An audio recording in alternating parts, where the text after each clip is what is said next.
All right, section 2.7 here is combining functions. So we really have 5 different ways that we're going to be combining functions. We have sum, difference, product, quotient, and then also the composition. So let's go through these. The sum, and the thing I really want to point out on actually all of these is that there's always 2 ways to write them. And so we have here f plus g of x, and that can also be written as f of x plus g of x. They really mean the same thing. I think that the second one is on these is kind of more descriptive of what's actually happening. So we're just going to add these together, and then we're going to combine like terms. All right. So the next up, we have the difference of 2 functions. Oh, that's kind of a typo here. So there should be it should be just a regular f of x there. So we're just going to subtract these 2 functions now. On this one, it's going to be really important that we distribute the negative. And then we're going to go ahead and combine like terms. All right, next up we have f times g of x, or f of x times g of x. And so these ones we are going to multiply. We're going to multiply 2 functions together. We may have to FOIL. Very often we have to FOIL, or at least do the distributive property.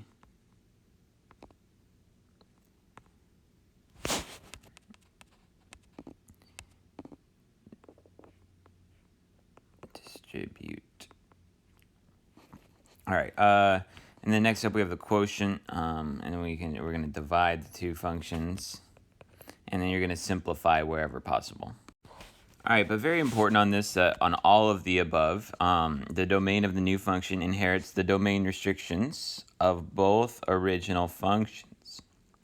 So you always need to keep that in mind as you're combining these, even if a domain restriction goes away because of the operations, it still kind of carries forward. So we'll see some examples of that.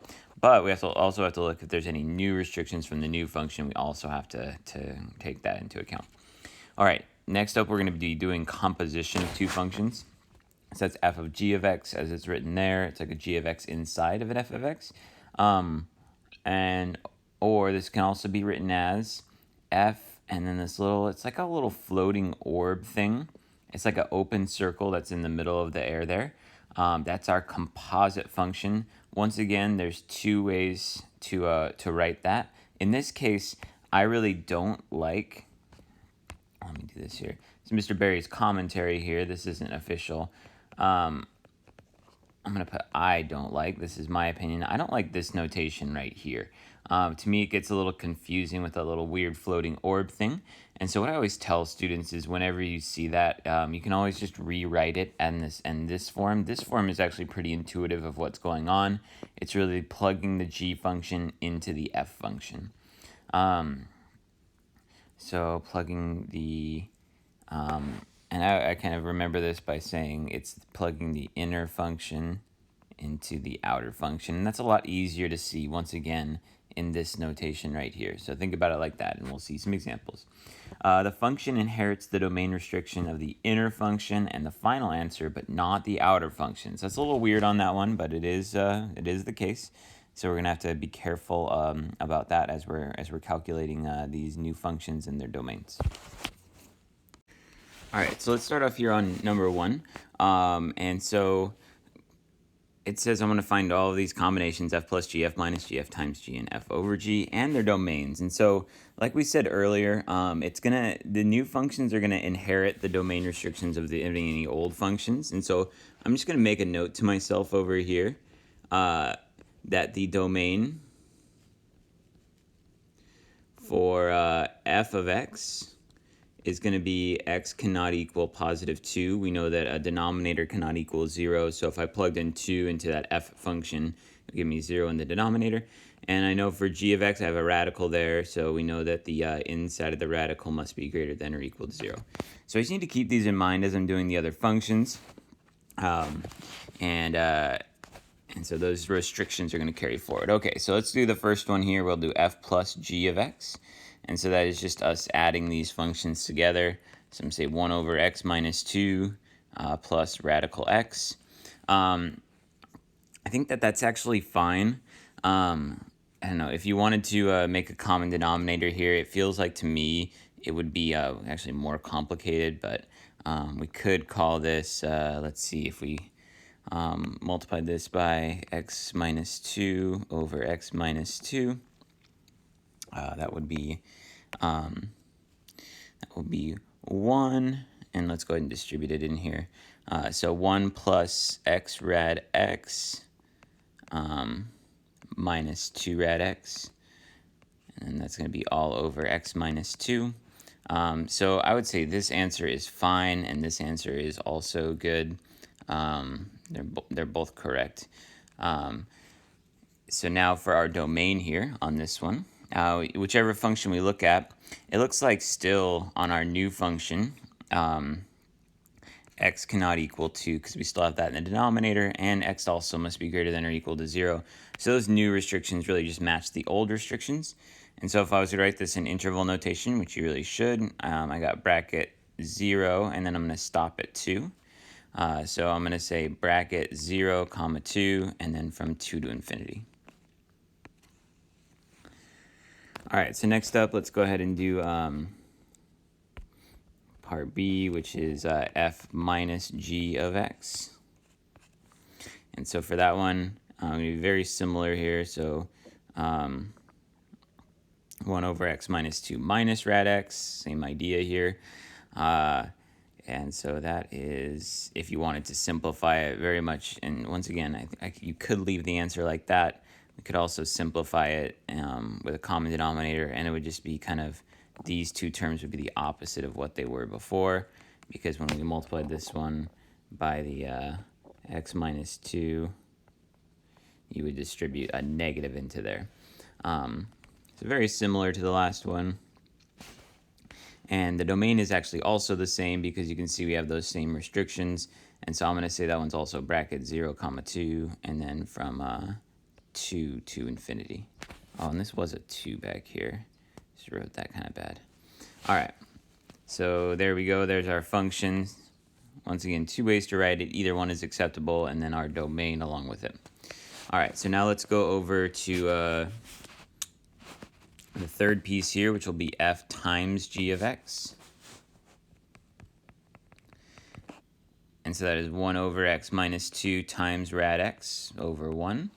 And so I would just, this one simplifies actually pretty nicely here. Let's call it that over x minus 2. So that's fine. And it looks like here it would be the exact same domain restrictions. We got bracket 0, comma 2, and then from 2 to infinity.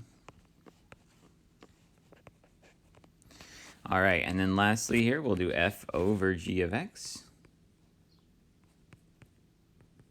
And so that would be 1 over x minus 2 over rad x over 1, which I would multiply by the reciprocal here.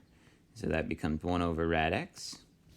And then I would write my final answer for this as 1 over rad x parentheses x minus 2. I would keep that denominator in factored form. I really would not distribute that in there. And I see that the domain actually has changed here because now that we have the rad x in the denominator, I know now that for the domain x must be greater than 0, and x can still not equal 2. So this is going to be a parentheses 0, comma 2, and then 2 to infinity. So a very slight change there. But now that radical x is in the denominator, x can no longer equal 0 because we have 0 in the denominator. All right, next up we got number 2 here. So for this one, I'm going to do what I did before for domain. I'm just going to list what they were individually so I can keep that going. And so actually both of these are polynomials. We have no radicals and no denominators. So those are all real numbers, negative infinity to infinity. So as long as no denominators or radicals are created, that's going to stay the same. And so let's run through it here. So we got f plus g of x. It's going to equal x squared minus 5x plus 3x plus 2. and so we'll combine like terms there. So we get x squared minus 2x plus 2. We don't ever even need to worry about factoring on these ones, which is simplified version is fine. I do need to state the domain here, but I still have no radicals nor denominators, so it's definitely negative infinity to infinity. All right, next up we have f minus g of x. So for that one, we are going to go ahead and subtract these functions. Be pretty straightforward here. However, on this one, we need to make sure we distribute that negative into that second one, so it'll be negative 3x minus 2. So when we combine like terms, it's x squared minus 8x minus 2. But we still have no radicals nor denominators, so the domain would be negative infinity to infinity. All right, next up we'll do f times g of x.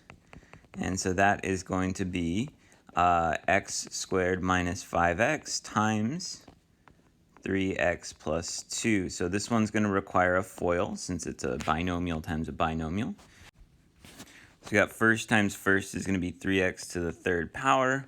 Outer times outer would be 2x squared. Inner times inner is negative 15x squared. And then last times last will be negative 10x. We'll then combine like terms here. So we get, I'll keep that in the same color. So 3x to the third minus 13x squared minus 10x. And that'll be our answer. The domain here is still negative infinity to infinity. All right, lastly here we'll do f over g of x. And this one I can already kind of anticipate won't be negative infinity to infinity, so we'll go ahead and divide these. So we get x squared minus 5x over 3x plus 2. I would only factor here if it meant canceling. I don't think anything's going to cancel out here, but now I have a domain restriction because the denominator here cannot equal 0. So 3x cannot equal negative 2. So x cannot equal negative 2 over 3. So for our domain on this one, if we're going to write it in interval notation, which again we always should, negative infinity to negative 2 over 3, and then negative 2 over 3 to infinity. So there's our answer with our domain. All right, next up we have some composite functions, and first of all we're doing these with a number inside. So you can see on A, B, and C, the most inner thing is a number. And so what we're going to do for these is just plug the number into the inner function, get the answer, and then plug that into the outer function. So for part A here, I'm going to do g of negative 2. And so g of negative 2 would be 3 times, I'm going to try to write that a little more neatly. G of negative 2 equals 3 times negative 2 plus 1. So that comes out to negative 5. And so I've taken care of the inside as g of negative 2 equals negative 5. And so now I need to plug that into, that kind of becomes the inside now on the f function. So I take that kind of result and that answer, and now it becomes the question. So now I need to plug that into the f function. So I get 25 minus 5, and so this answer is 20. So negative 5 is not my answer. It's kind of my midway answer, but ultimately my answer is 20. All right, next up, question B. They got this weird floating orb thing, okay? So as I said, that's kind of a confusing way to write that. So whenever I see it like that, I just go ahead and rewrite it like that. I wanted to show you that notation because it is very often written like that on the SAT and otherwise. So that just means now we'll do the same thing as last time. We'll do the inside first, f of 1. So that's 1 squared minus 5. And so f of 1 is negative 4. And so that means I'm going to take that and then plug it in here. So I have g of, I'll color code this, g of negative 4. So there's where the g is coming from. And I'm replacing the negative 4 in there for f of 1. And so that's 3 times negative 4 plus 1. And that's a negative 12 plus 1, so that's negative 11. So that's my final answer. All right, lastly here we have g of 3. So same idea here, except it's the same function twice, but that's okay. I'm just going to start with the inside first, g of 3. 3 times 3 plus 1. And so that's 10. And so g of 3 is 10, which means that gets replaced by 10, but I have another g on the outside, so that's going to be g of 10. 3 times 10 plus 1, that's 31. All right, next up here, we got some more of these, so we'll just start off with 4a, so that would be f of 3 is what I want to do first, the inside. And so f of 3 would be negative 2 times 3 squared plus 4. We've got to do our PEMDAS here, so that'll be negative 2 times 9 plus 4. And then negative 18 plus 4 is negative 14. So then I need to take that and plug it into the outer function, which is now g. So g of negative 14, well, that's just negative 14, which is just positive 14. Okay, once again here we got the kind of weird floating dot things, and so we just want to rewrite that in a more kind of intuitive way. So that'll be f of g of 1. So g of 1 is obviously negative 1. And so now I'll take that and plug that into the f function. And so that'll be negative 2 times negative 1 squared plus 4.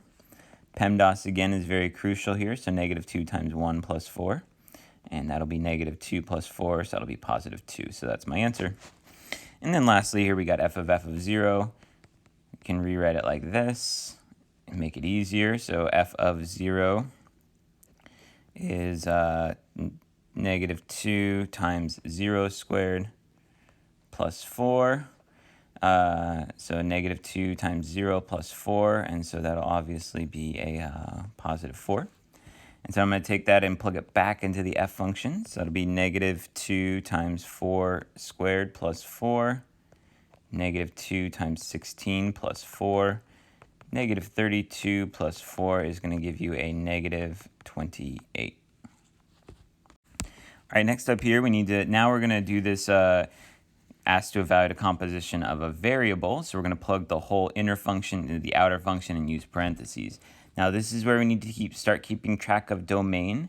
Remember, we're going to have to look at the domain restrictions of two things, and they are the inner function and the final answer.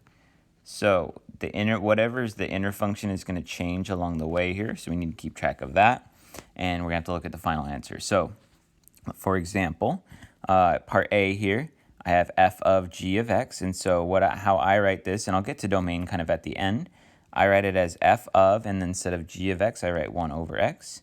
And that means go to the f function, and everywhere I see an x, plug in 1 over x. And so that's going to turn into 1 over x squared minus 5 times 1 over x.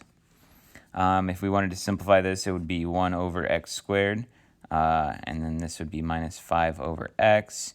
You could even simplify it further with a common denominator, calling it 1 minus 5x over x squared, if you multiplied this one by x over x. Probably like this version of the answer the best. Now I need to look at the domain restrictions now. So I know in my final answer that I don't have a radical, but I do have a denominator. So x cannot equal 0, since that's what makes the denominator 0. Now if I look back at the inner function, x cannot also not equal 0. So how were you, in this case, there's kind of some overlap there. Either way we look at it, x cannot equal 0. So then my domain is going to be negative infinity to 0. And then from 0 to infinity. So there's my domain on part A. All right, so now part B. So for this one, we'll plug the inside in here. So I'm going to do g of, and then what is f is x squared minus 5x. And so now I will take that x squared minus 5x and plug it in for g. And so that's going to be 1 over x squared minus 5x. I think that's fine for your answer. I always like to factor the denominator, so I'm going to go ahead and do that. And that's actually going to help me with my domain. So I'm going to say this is my final answer. And then for my domain, my final answer, x cannot equal 0, x cannot equal 5. And so I would write that as, but the inner function, sorry.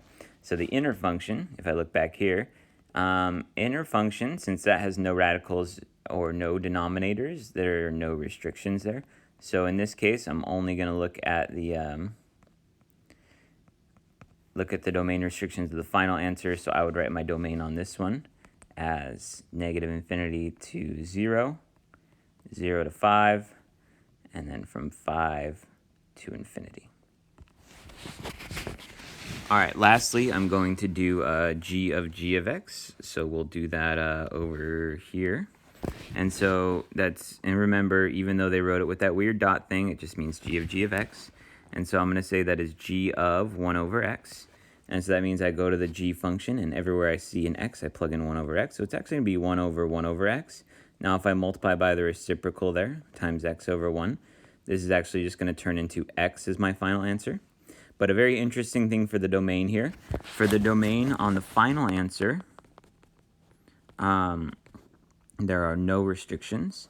But if you look back at the inner function, we have an x cannot equal 0 there. And so because that inner function had that, this final answer still inherits that. So the domain on this one is going to be negative infinity to 0. And then from 0 to infinity. All right, next up we got number 6 here. So once again, some more composite functions here. And so I'll start off here with f of g of x. And so we're going to say that that's f of, and you know what? X to the 1/2 power, I'm just going to rewrite that as rad x. I think that's going to be easier to kind of visualize here on most of them. So I'm going to write this as rad x right here. And so that would be rad x squared minus 4. Now, if we simplify that, the square root and the squared actually cancel each other out, so we get x over 4. Now, although the final answer has no domain restrictions, because it has no denominators and no radicals, we know if we look back at this inner function that x must be greater than or equal to 0 because it's inside of a radical. Therefore, our final domain is going to be actually bracket 0 to infinity. So even though the final answer kind of had no reason to have that domain, like I said, it does inherit the domain restriction of the final answer. All right, next up here, we'll do part B. So part B is g of x squared minus 4. And so for that one, we're going to go to the g function, and we'll say the square root of x squared minus 4. You could also write this as x squared minus 4 to the 1/2 power. So either of those answers is fine, but what's incorrect is it's not x minus 2. So don't write it like that. That's bad. The reason why is that if we have adding or subtracting inside of a radical or inside of an exponent, we're not allowed to send that exponent in. We're not allowed to square root both of those. So it's just got to be one of these two right here. Now, for this one, if we look at the domain restrictions on the inner function, we obviously have none because there's no radicals, no denominators. But on the final answer, I know that the inside of the radical must be greater than or equal to 0. And then I know that this is actually going to require test points. Anytime that we have a squared with a greater than or less than, we really care about what's positive versus negative, so we got to use test points for that. Oh, I went ahead and factored it in my head. I shouldn't have done that, but here you go. X minus 2x plus 2 greater than or equal to 0. And so if we test these zones out, like x equals negative 3, that's going to be a negative and a negative, so that'll be a positive. If we have x equals 0, that's going to be a, a negative and a positive, so that's a negative. And then if x equals 3, that's going to be a positive and a positive, so that's a positive. So greater than or equal to 0 is positive, so I'm good out there. And then over here, so the domain on this one is going to be negative infinity to negative 2, bracket union, bracket 2 to infinity. All right, lastly, we'll do g of x here. So this is going to be, and you know what, on this one, it's going to be g of rad x, and so it's going to be rad x. I actually think that this is easier to see if you do it as the fractional exponent in this case. And so what it turns into is x to the 1/2 to the 1/2, and then you can actually know your fractional exponent rules, which means multiply those, so this would be the 1/4 power. If you could do it this way, if you knew that this was the 4th root of x, that is the same thing. But like I said, on this one, I kind of like the fractional exponent. So if we look at the domain here, Actually, whether you're looking at the inner would say x is greater than or equal to 0 because it's in a radical. That the final answer is also in an even radical, so that's also x is greater than or equal to 0. So this one's going to be bracket 0, comma, infinity.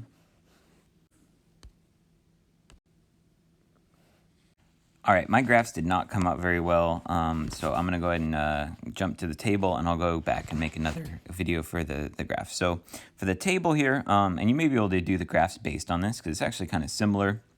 So we have our composites here. Remember that this one's really just asking for f of g of 2. And so I would just find g of 2 first, and so that means when x is 2, what does the g function say? Well, it says 0. And so now I need to take that and plug it into the outer function. So I'm going to do f of 0, plugging that right there. And so when x is now 0, f is 3. All right, next up, number 10. So we're going to do g of f of 1, once again written in that weird way. So if I do f of 1, that means when x is 1, what's f? Well, it's negative 2. And then g of negative 2. Well, when x is negative 2, g is 10. All right, next up we'll go down here. So if we got f of 3. So f of 3 is, let's see, that'll be negative 2. All right, so then if I plug that back in, now I have to plug into the outer function, which is actually f again. So I'll go f of negative 2. So now, again, that's an x value, and then the f is at 5. All right, and then next up, we'll do g of 0 first. And so g of 0 is 3. And so we'll take that 3 and plug it back in this case back into the g function. So g of 3, well, when x is 3, g is 8. All right, next up here, we have we call it a performance task. And so it says you have a coupon for $50, a $50 coupon for a cell phone. The store that you want to buy it from is offering 20% off all cell phones. Let x represent the original cost of the phone. So that's very important here. X is the original cost of the phone. And so if I'm using the $50 coupon only, I would say f of x equals, and so for $50 coupon, how that works is that you subtract 50 from the cost of the phone. The next one here is a little trickier. It says it's 20% off. And so if it was just 20% off, how I would write that is I would write it as 0.8x because if I was 20% off, that means I still have to pay for 80% of the phone. I've seen a lot of people, when they write this one, they write it as g of x equals 1x, that's the original cost of the phone, minus the 20% off the cost of the phone. But you can see that that just gives me that 0.8x that I had already written. So either way you want to look at that. All right, so now it says, right, f of g of x and g of f of x. And so let's do that. So f of g of x would be f of 0.8x. And so that would be 0.8x minus 50. And you might think that this other one comes out the same. This is going to be g of x minus 50. And that'll be 0.8 parentheses x minus 50. And so if you distribute that in there, it's going to be 0.8x minus 40, actually. And so they do not come out the same. And so let's write a quick sentence in here, down here. Hold on, give me a second. So the difference between these two things is the order. And so f of g of x is 20% off first, then the $50 coupon. And so g of f of x is $50 coupon first, then 20% off. And so which one is going to give me the lower price? I see that this one's going to do, they both have 0.8x, but this one right here is going to do the point index and then subtract 50, and so that is going to be $10 less than whatever the other one is. Does not matter what the cost of the phone is. The green one there is going to be $10 less, and so I'm going to say f of g of x would be lower. So if you were the customer, you would definitely want to use f of g of x. If you're the store, you would want to use g of f of x because you're wanting to charge more. This actually I ran into a similar situation like this at Target, where they had said that they were going to give us a coupon and 20% off, and so they said that a $100 item was going to cost, because they were thinking of it like this. How much did they think that was going to cost? A $100 item was going to cost $30, but I explained it was actually going to cost $40 because their computers were calculating it using the other method, and we had a long disagreement about it, me and my managers, and I told them I was going to be a math teacher, and they said, oh, okay, well, maybe you do know what you're talking about.